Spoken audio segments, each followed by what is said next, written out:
So today we are at the police mess, Isiolo, where we were doing a capacity building activity.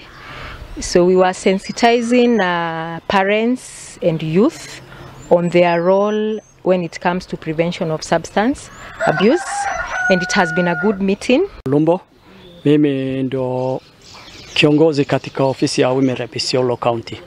Siku ya leo tunafurahi sana kuwa na kada hapa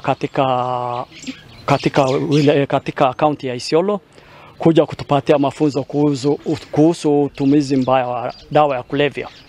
Tunashukuru tumefaidika vilivyo na tumekuwa na watumizi wa hiyo dawa hapa na tunafurahi kushughulikiwa na nakada kwa siku hii ya leo. Yusuf Dilo, mimi ndio chairman wa Reformist Isiolo, na ningependa tusaidiane na serikali ya county na serikali kuu, kwa sababu hii janga imekuwa ni ngumu kwetu.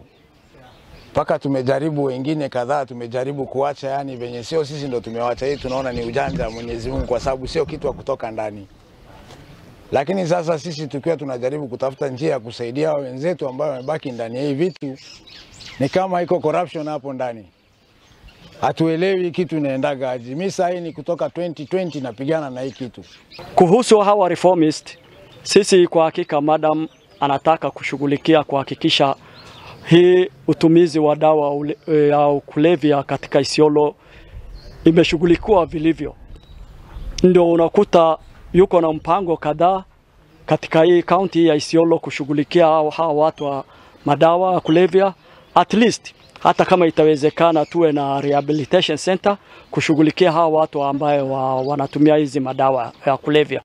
So we acknowledge that there has been a challenge when it comes to enforcing and implementing the various laws, because laws regulating heroin is an illegal drug, marijuana is also an illegal drug, but we still find them being sold.